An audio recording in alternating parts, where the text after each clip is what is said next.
This is Lynn Fraser with the Kiloby Center, and I'm really happy to be here today with Annie Grace.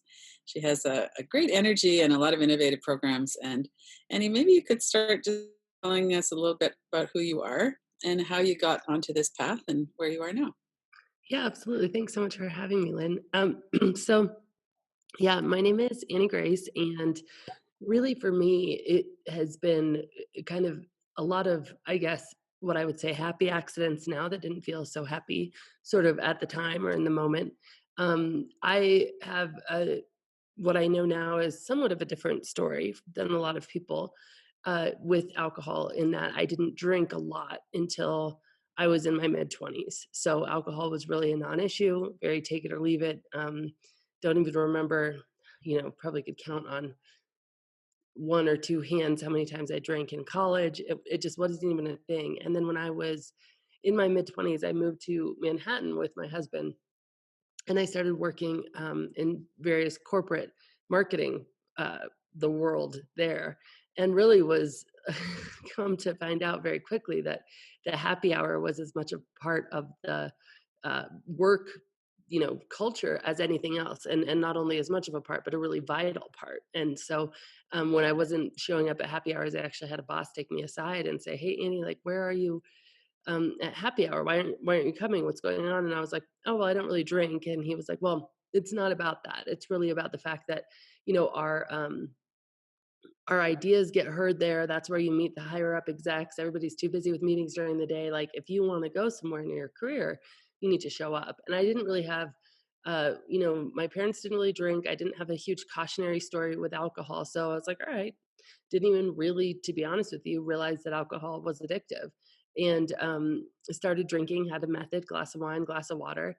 And to make a long story short, fast forward a decade, and I found myself drinking close to 2 bottles of wine every day, and really being frustrated if we had to have a day off for some reason, whether we were traveling or if I was sick or we were somewhere. My husband was like, "Oh, we should just take a break," or I was the designated driver, just feeling frustrated and wondering, like, why is this that this thing has such a hold on me when it didn't used to? Why is it taking up so much of my brain space?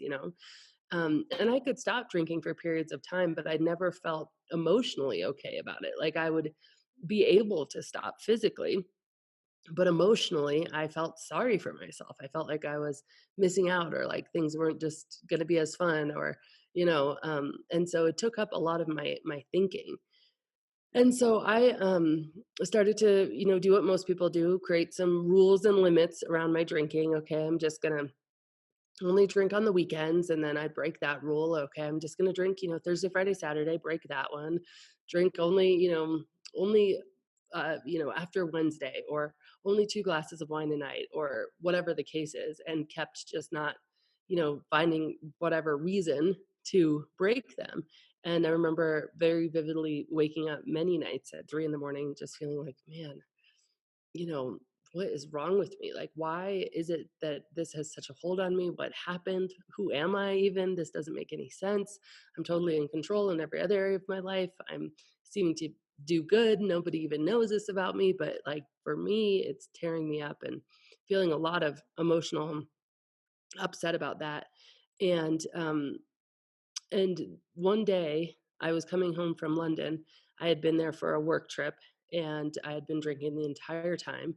I had gone into the hotel bar in the morning on my way to the airport and basically asked for some mimosas. And it was super early.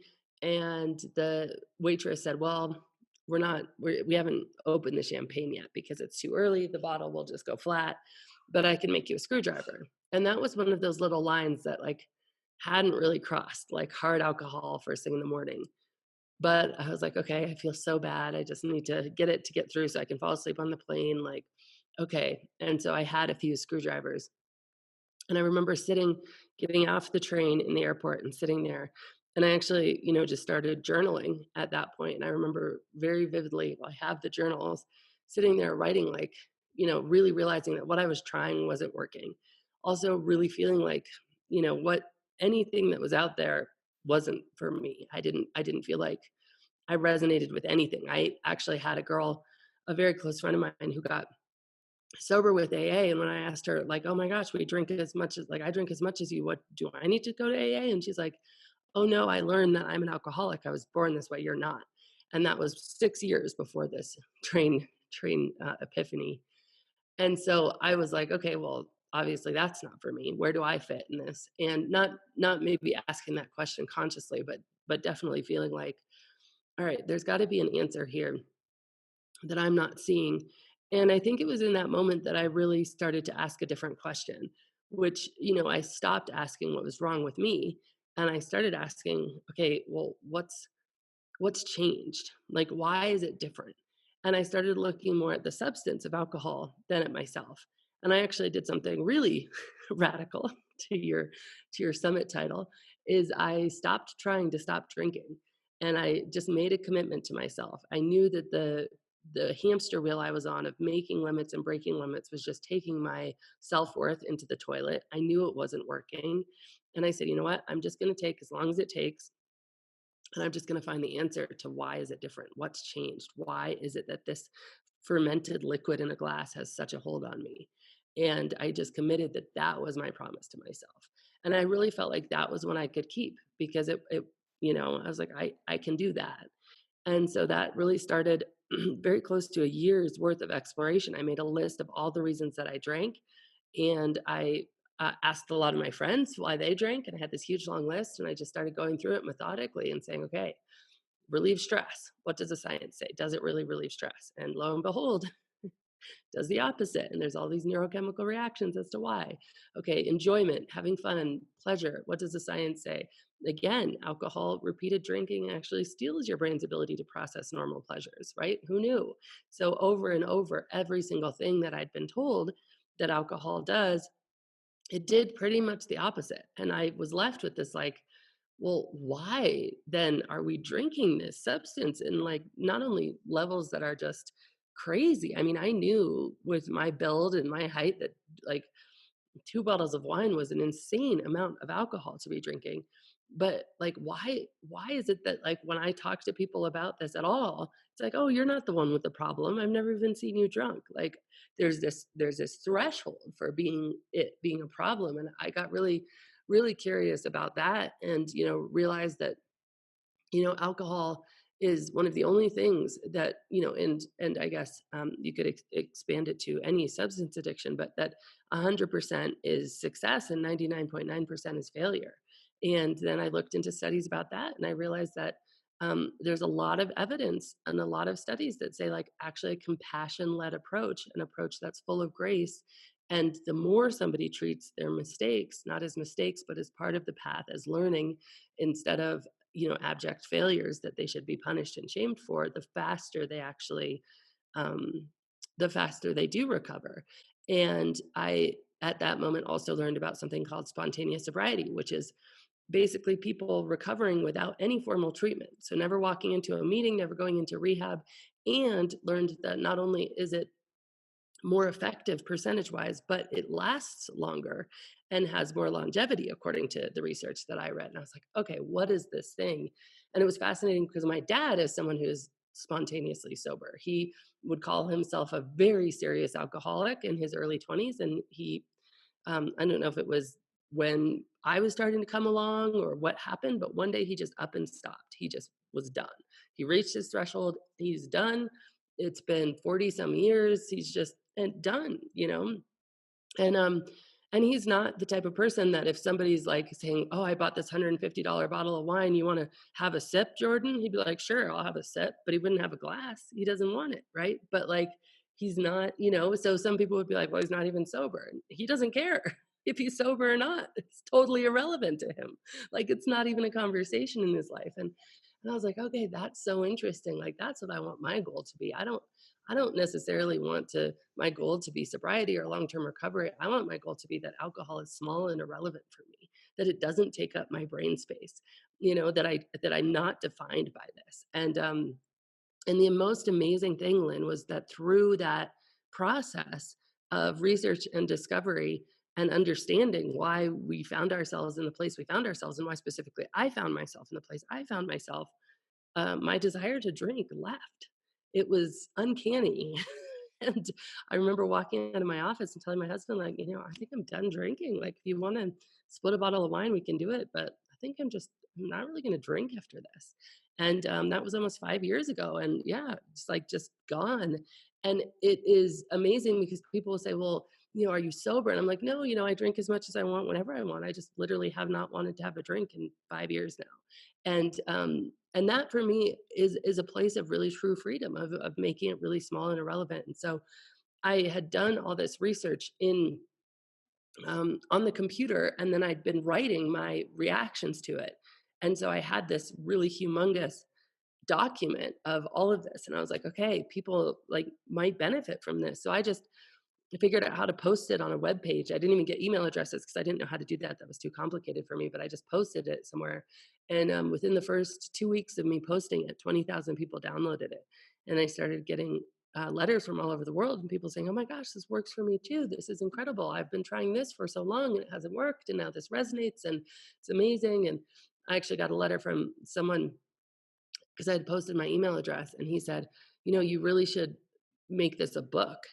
And I was like, oh, I should do that. I want to figure out how to do that. So I figured out how to self publish on Amazon.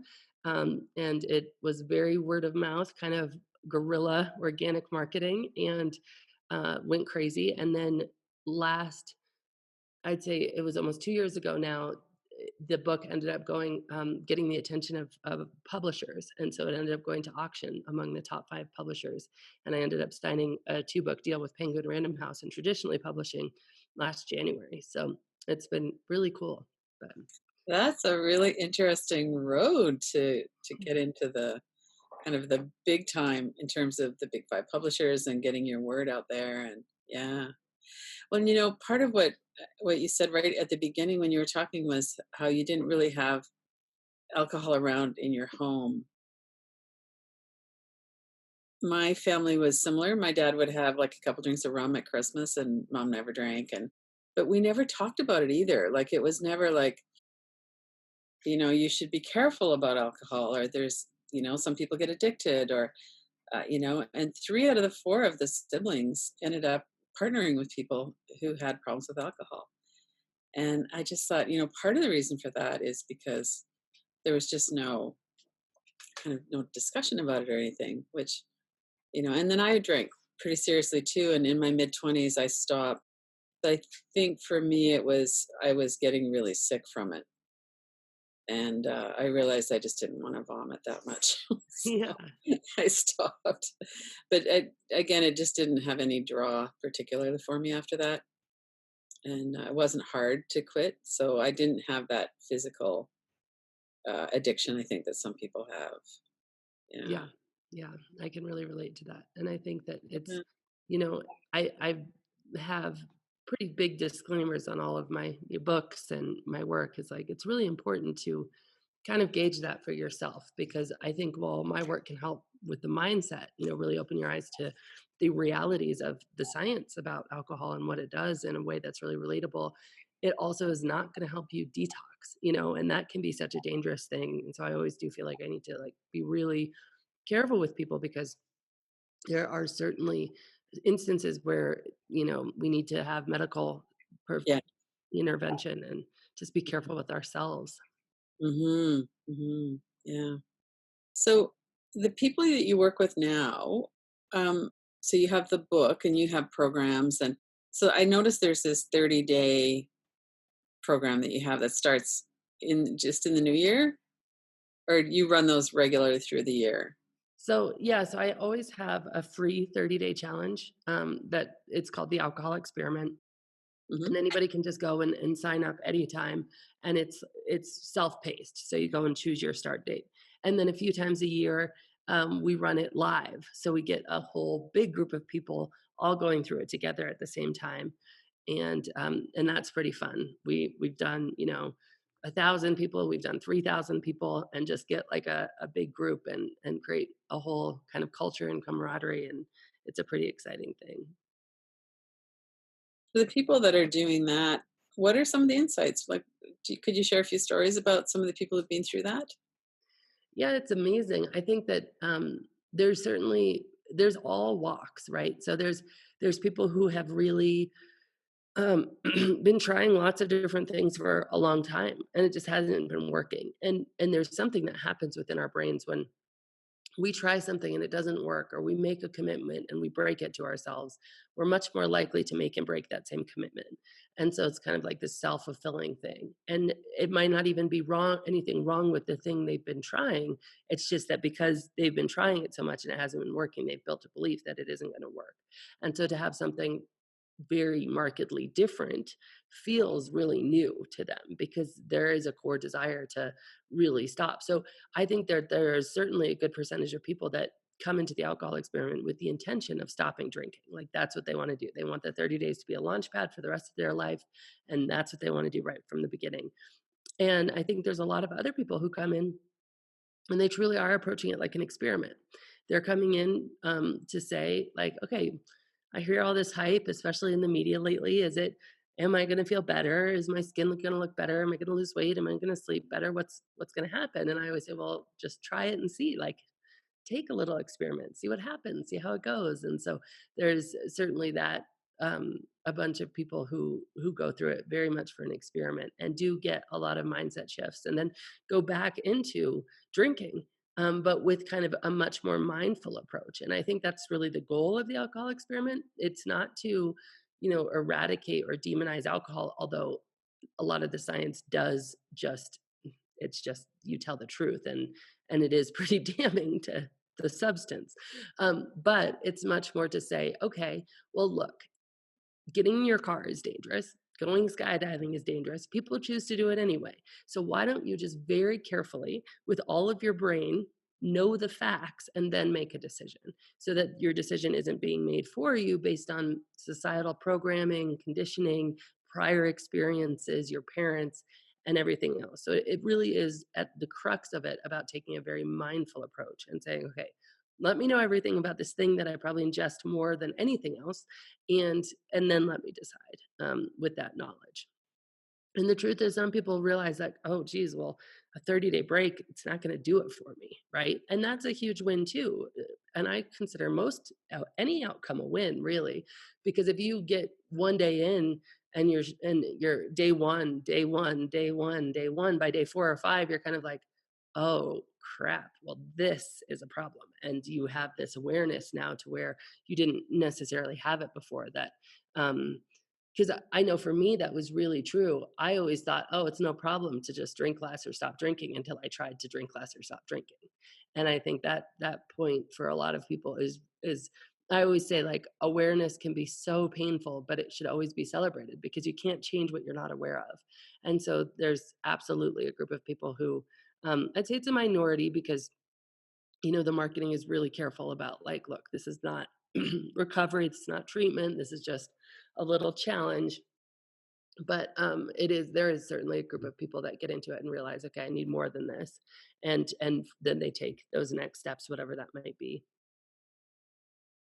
So do you support people through those next steps as well? So we have 2 more intensive programs. So we have a 3-month coaching program, which is, it's a very deep dive, and it's a smaller group, and it's much more it's actually Zoom calls like you and I would be talking to each other, so it's one-on-one as opposed to the alcohol experiment is very much one-way communication. There's Mhm. communication in the chats and everything else. But the 3-month coaching program, it's called the intensive, and we actually have a few doctors right now who are working on efficacy studies for both the intensive and the alcohol experiment because what I Mhm. can tell from just anecdotal evidence or just watching people go through it is it's incredibly effective. Mhm. Um, and the intensive is different because, again, it takes a completely different approach, whereas it's a 12-week program. But for the first 9 weeks, you do what I did in my journey, which is you take a pause and you stop trying to stop. And you just say, okay, I'm just committing to showing up, being on the calls, watching the educational videos, going through the journaling exercises, and I'm not going to muddy this experience with all the internal cognitive dissonance and drama and upset of this battle that I'm living in because they're not stopping drinking with all this effort to stop, by the way. So it can sound so scary. Well, you're telling people to stop trying to stop, and I was like, just for a minute, just need to get their breath, just need to rebuild some success stories, just need to Mhm. kind of rebuild their confidence. And it can be especially hard for a partner. They're like, "Wow, we've just invested in this course, and now you're not stopping until, like, what, week 9? Like, how I wanted you to stop tomorrow." And, it is some interesting conversation. So we actually have some education for partners and spouses, just explaining the methodology and why it does work. And really the program, it's called the path, and it's a 4-step program. So it's P for pause, which is you pause and you put down the weapons of shame and guilt in a tiny, I'm going to paraphrase this, each section of this has a lot more layers. Pause, and then act.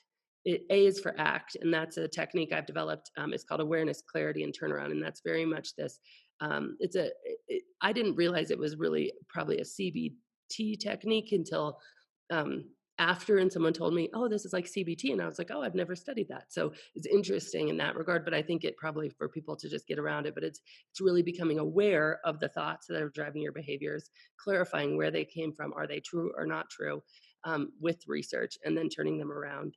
And so it's this process of just undoing your subconscious conditioning around alcohol is the A, and then the T is transform, and that's where you we have very specific paths of how to make choices. So I have 2 exercises that I have everyone do, and one is non-negotiables. You really write a list of like everything that you've decided consciously is more important for you than alcohol. And then I have a technique called lengthening, which is you build on something you know you can win. So if what you know you can win is one single day, that's what you do. If what you know you can win is 30 days and you have the momentum and commitment, that's what you do. But you build on success, and you start to build on what you know you can win. And then the H is for hone, because it's not a straight line.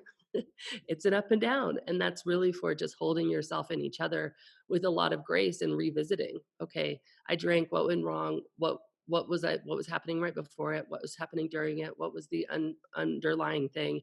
During the hone phase, we discover all sorts of things. We discover that people have actually are really depressed but have been medicating it with alcohol to the extent that they didn't even know that they were depressed, right? Or we discovered that people are dealing with a lot of trauma perhaps, and then referring them to different, like, I have kind of a bank of resources, but then also just really knowing where we can live and where we need to refer people on or outside to therapy. Will recommend therapy, different things. And that's just in the honing. It's like, okay, you made your plan, it's not working, let's really get very aware of why not. And so it's taking people through that process. So we do it in a 3-month program, but then I also have, and we've only opened it up twice, I also have a year-long program, which is a one-on-one program where this is a bit crazy, but 24/7 you have walkie-talkie access to your coach. So you can for an entire year. And again, we did, because there's only the first year I did that program, we had only 42 people in it, and a year later, 76% of them were very solidly alcohol free. So they were Oh, really on wow. solid ground. And most of them had been alcohol free for the majority of the year and felt really, really solid. And then we're just a few months into our second year. So we have another group of about 40. And I mean, ultimately, it would be great to, since it is working, like, scale it. But right now, I want to make sure it works, right? And so I'm keeping Mhm. things small. I don't advertise that on my site. It's something that only opens once a year because, again, I'd much rather do justice to a smaller number of people in the short term, and then when we know that the process Right. is working, open it up further. Yeah.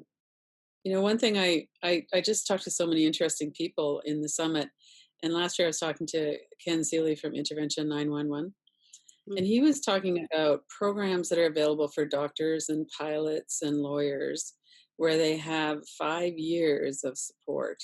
Wow, that's amazing. And it really works, and people need a lot more than 10 days of detox and 30 days in a rehab center, Yeah. because that's not enough time. And yet so many people can't even do that. To blow up your life and go someplace for a month or two is pretty difficult. And so I love the online capacity that opens up, because you can work with people quite intensely while they're still working, they're still at home, and you can do a lot of that really deep work that takes time. And Mhm. it does show because we have lots of doctors and lawyers, and because you can also Wow. join it completely anonymously, right? So you don't have to sort of risk. Mhm. And I've heard the stories about how if you even we have nurses, and if you even come out with this might be an issue, it could be a big problem for your career. Pilots, and it's just interesting. But yeah, because the requirements really are just an email address, um, that people can do it in a very private manner, which I think people really do appreciate. Mhm. So let's talk a little bit about shame. You mentioned that as one of the foundational steps. What do you like? How do you see that, and how do you help people with that? I really help people to when I talk about like really putting down the weapons of shame and blame. I think in our minds, when we start to realize we have a problem or an addiction, we look at it as a fight. And we think of it as a fight with ourselves, right? There's a part of me that's doing something that I hate doing. There's a part of me that loves to be doing that thing. And now these two parts of me are totally at war. And when we can't win the fight, we turn up the volume. At least that's what I did. And that's what a lot of people who have come through my programs report that they have done as well. And so you start to turn up the volume with things like, I can't believe you. How could you do this? Don't you care about anything? Don't you care about your family? Don't you care about yourself? Who are you? Is this really more important than your children? And, all of that stuff, if we think about conflict, just witnessing strangers fighting or it on a movie is intense as a human being. Witnessing conflict in the home is really intense. But what we don't really reflect on or talk about is the conflict and the trauma inflicted on ourselves through that process is one of the most painful and damaging types of conflict of all. And so, it is very eh, rare that somebody hates themselves into truly healing. You can hate yourself into changing for a period of time if the pain is bad enough. But even in that time, if the behavior has ceased, you still hate yourself and you're still quite miserable. And I had never even heard the term dry drunk until about a year ago. And I was like, what does that mean? And they're like, somebody who's absolutely miserable and dejected in their life, but at least they're sober. I was like, oh my gosh, that's so intense to think about, right? And so the foundation of the pause in my work is really to say, whoa, whoa, whoa, whoa, whoa. Let's reframe this whole thing. Let's stop asking what's wrong with you and let's start asking what's wrong with that thing that has, that glass of liquid. And let's really realize and understand at a very deep level that you were using the tools that were given to you and you were doing the best you could with those tools. Now, the tools that society gave you, young mom, with the play date and the bottle of wine, were just not tools that anybody understood were going to take your life down and end up resulting in you losing your children, right? So it's not you. And so I share studies about mice who are force fed addictive substances and how 100% of them, when they're force fed it, become addicted. And by the way, they have to be force fed it because instinctively they won't drink it because it's poison, which is a whole other thing. But, and that's the thing. And I really tell people, I'm like, look, you were doing the best you could with the tools you have, especially if you're dealing with trauma. Your brain, when it becomes addicted to something, is working exactly how it was created to work. Because in your brain, it says, okay, what do I need for survival? The addictive substance overstimulates parts of your brain that say, okay, that's what I need. And then all of a sudden, your brain gets confused and puts that substance above your basic biological needs because it says, this thing is the most important thing I need to survive. So it's not that you as a human have somehow like lost your humanity and you're choosing the bottle over your child. It's that your brain literally believes at a neurochemical level that that substance is vital for survival and you will die without it.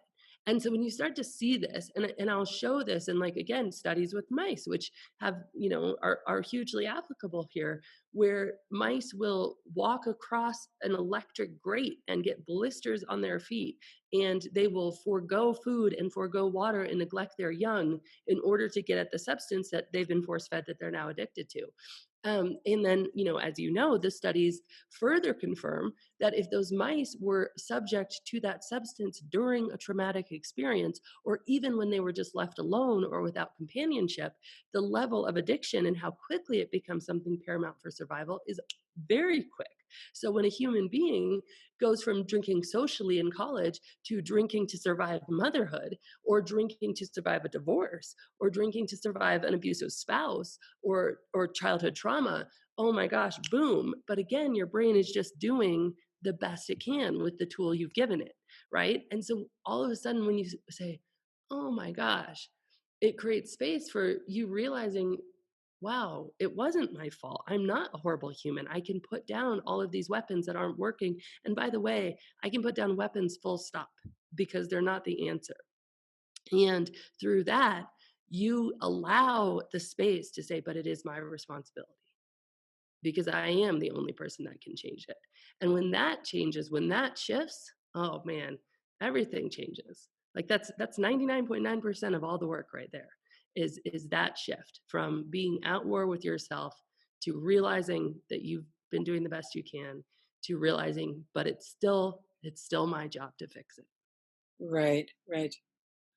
And then to use the neuroscience that we know now to support the change. And that's probably a lot of what it is that you're doing with people when you're giving them this one-to-one support and in the groups. Yeah, absolutely.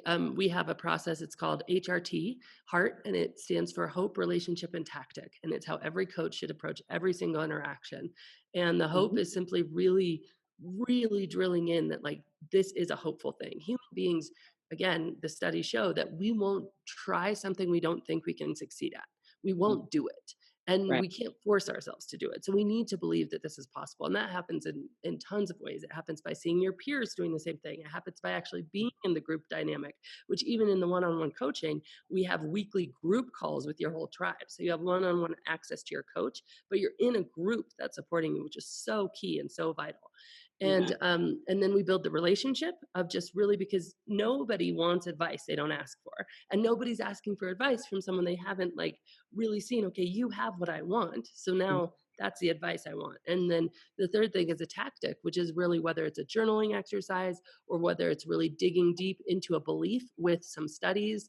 um, if somebody's really stuck on the taste of drinking, like I just can't give it up because I really love the taste, like we'll have them read the study that says that humans cannot distinguish a good wine from a cheap wine, and they also can't distinguish dog food from pate. And we'll have them read the study that says actually alcohol numbs your taste buds, so it makes the rest of your food taste worse. And so right, we'll go through these things, and we'll have them do like something like if they're still drinking, you might even have them try like just pure alcohol and be like, does that really taste good, or is it all the mixers that taste good, right? right, And right. doing just these unconventional things to help them get it, because I think when people get it on a one of the truths that I know about humans is that we don't over the long term do the things we don't feel like doing. We do the things we feel like doing. And so what I want to do is help facilitate people feeling like drinking iced tea instead of a margarita, Mm, because that's where I found so much freedom. I feel like having a non alcoholic drink more than I feel like having an alcoholic drink. And was that mhm, a short process? No, it wasn't. It took a lot of very, very inquiry, like mindful, curious work, and really seeing where there's a snag. But I also believe that anywhere there's a snag, any really intense craving, any trigger, what we're taught to do is just like get through it or ignore it or get yourself out of the situation. And I think all those things are great if they keep you not drinking in that moment. But I also think then there's work to be done outside the moment, because triggers can be solved. Like we don't get that. We just think, oh, I'm just going to be triggered. Well, no, right. like they can actually be solved. I used to be triggered every time I go. I used to fly for my corporate work, first class. And every time I'd get into first class and it would be free alcohol, be totally triggered. And it was so weird because I would be fine any other time. But like in this situation, I was like really wanting a drink. And so outside of the moment, I really dug deep and I realized that there was a lot of scarcity in my childhood. And the idea of saying no to something free brought up a lot of intense emotions for me. And so I did an exercise with myself where I counted the cost of that drink. And all of a sudden I realized it wasn't free.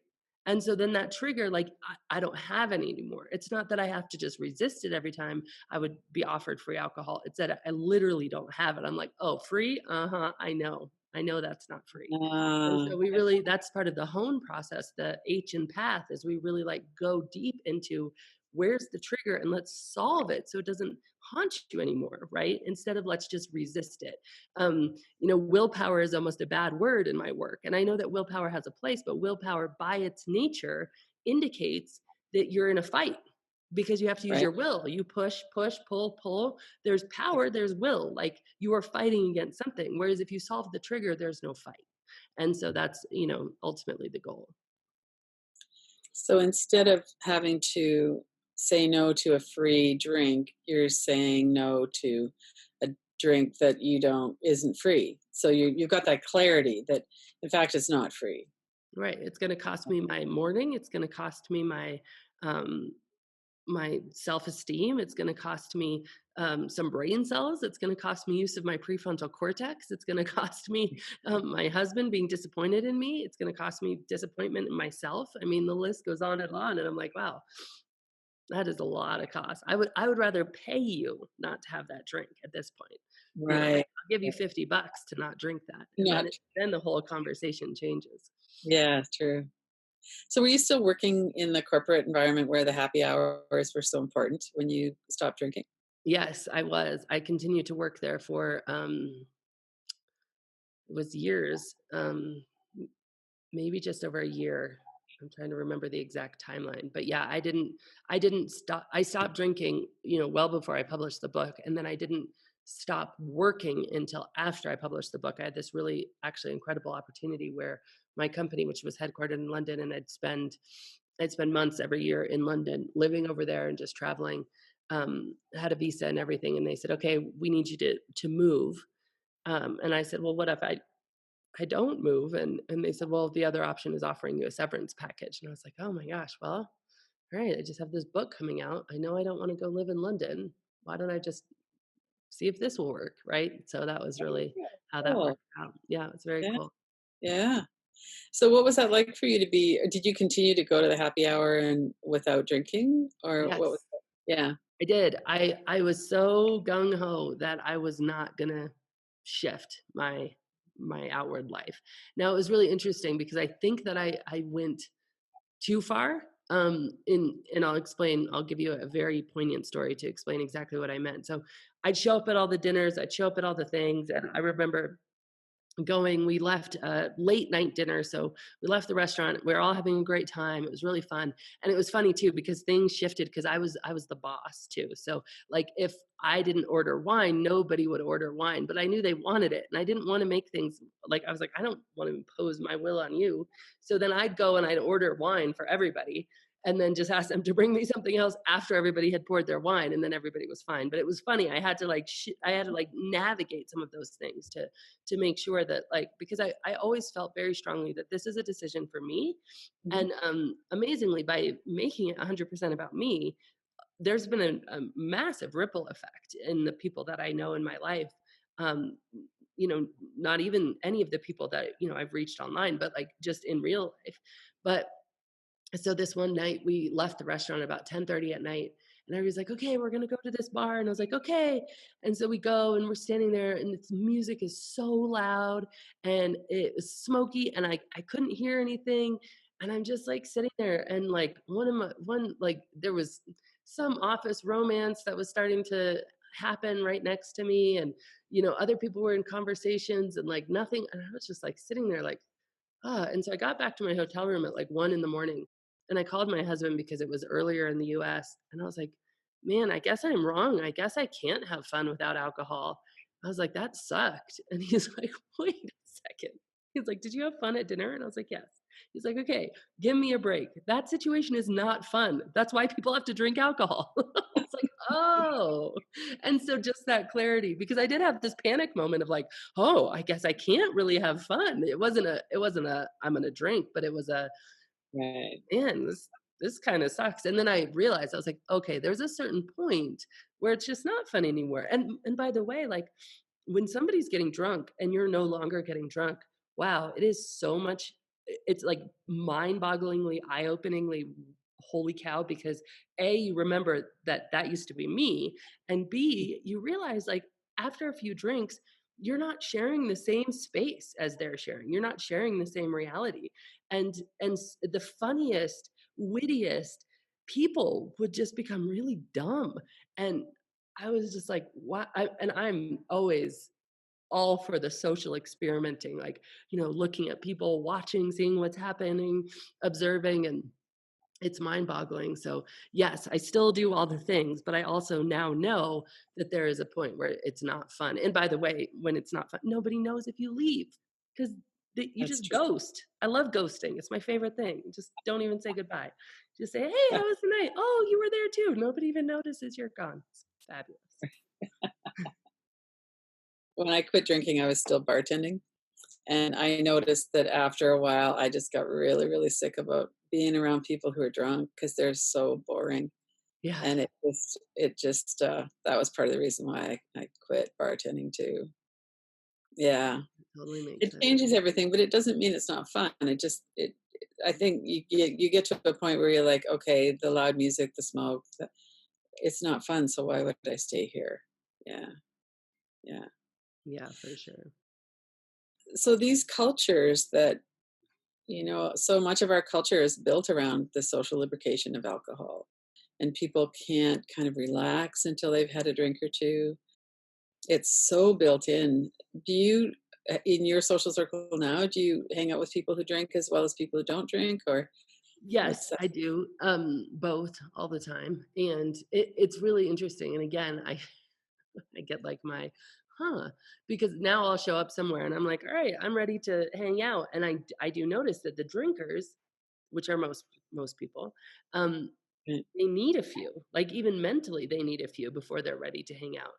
And I'm Mhm. like, "That's really interesting," because I do wonder, but the next morning at brunch, or if we're all camping, they don't need a few. So, like, there's something really interesting happening, and I had this major aha moment during my own personal journey, which was when I was becoming super mindful about exactly what I was doing, and you can't help it, by the way.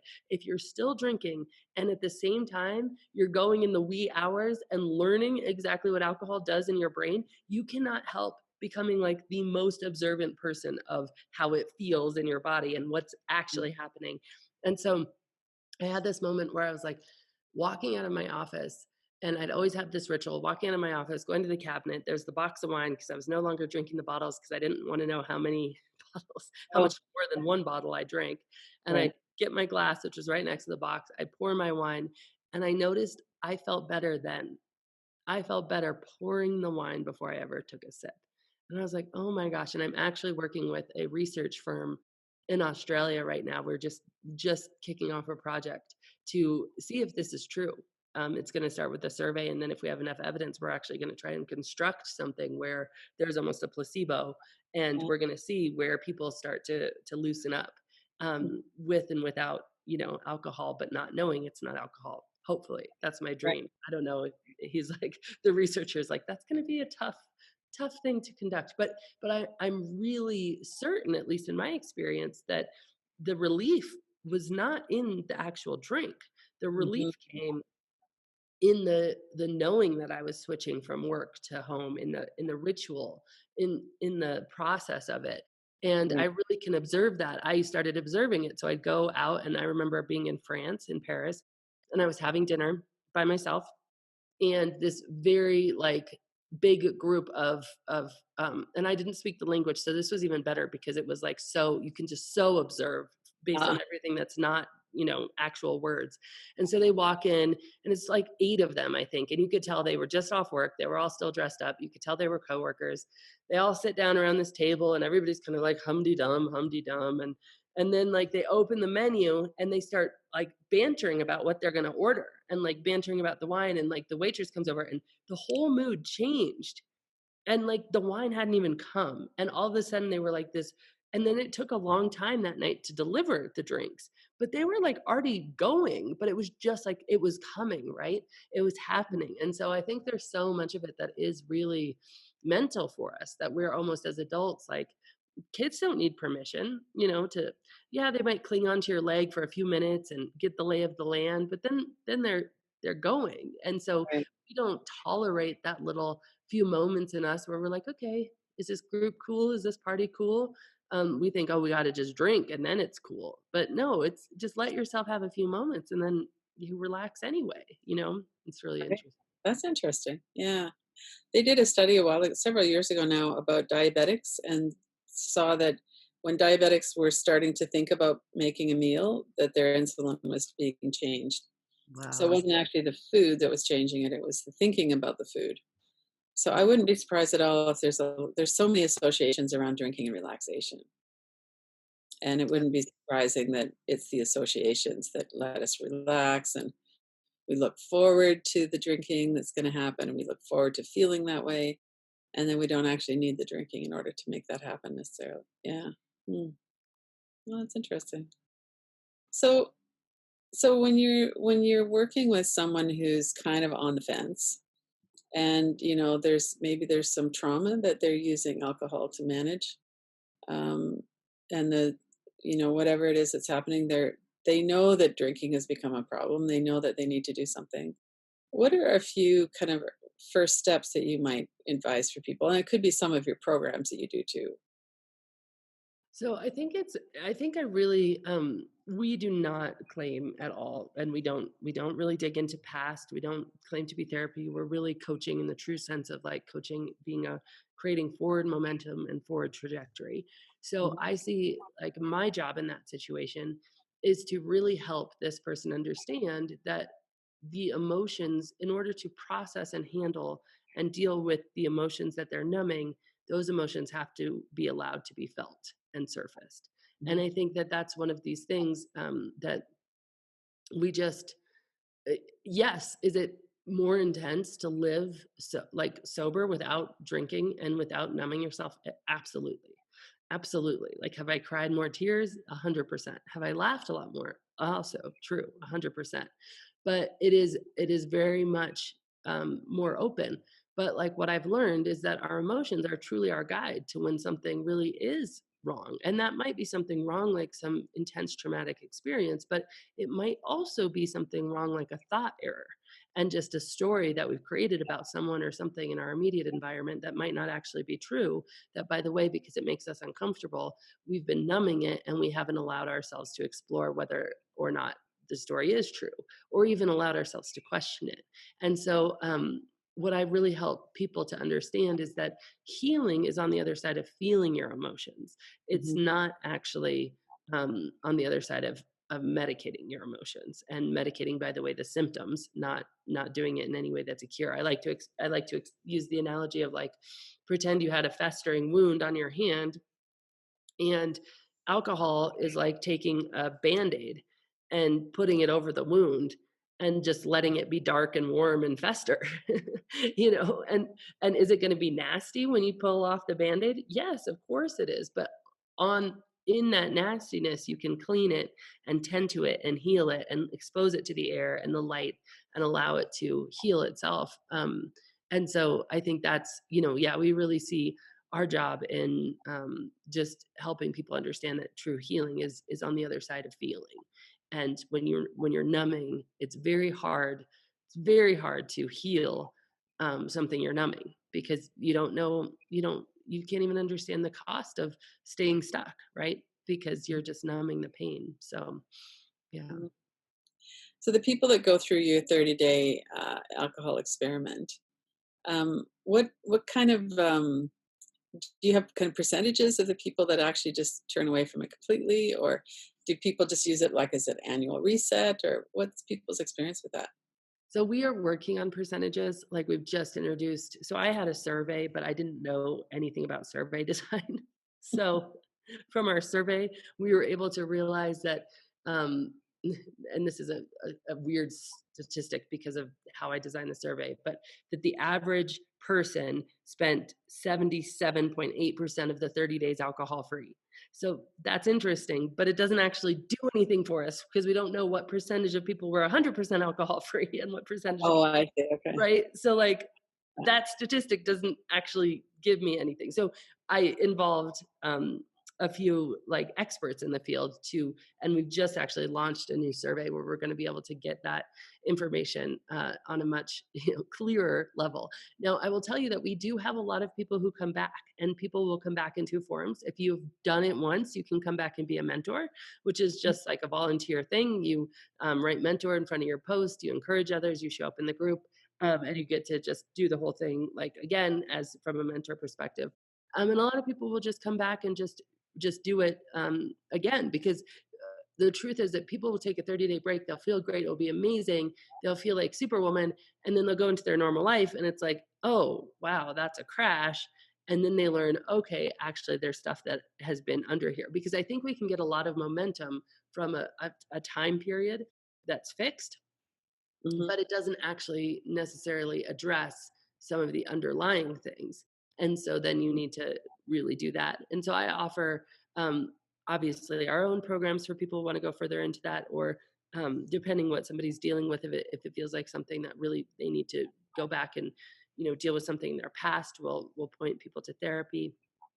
But yeah, people do repeat it, and it's cool. And sometimes it's just like they just want to. They want the camaraderie. I was talking to a woman. I actually got interviewed by from a magazine earlier today, and she was an alumni, and she said she just did it again because she hadn't still drank in the 200 days or whatever, but Oh, she just wanted to do it again because she just liked the experience. So, but yes, I don't have statistics yet of where people go and how it right, works and stuff, but we're working on that. So I'm very excited about that. right.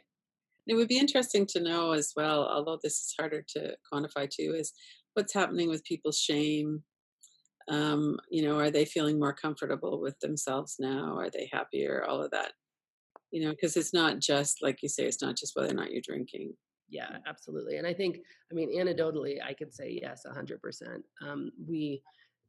People really transform how they look at it, and they do move from that question of what's wrong with me to, wow, Right. what's wrong with this society, what's wrong with this drink, and while those maybe maybe we want to even evolve past those questions, but for as a stepping stone, that's a really beautiful shift because it takes somebody out of that shame cycle. Yeah. Well, there's obviously something not working well about our culture, that there's so much mental illness like anxiety and depression. There's so much addiction. It's the rare person who's not really suffering in some way with addiction to Mhm. something. Yeah, Yeah. absolutely. Mhm. Mm. Well, what a wonderful, so that's your new full-time job since Yes, your yes. programs and what you're doing. What a wonderful thing that is. Yeah. Yeah, it's beautiful. It's amazing.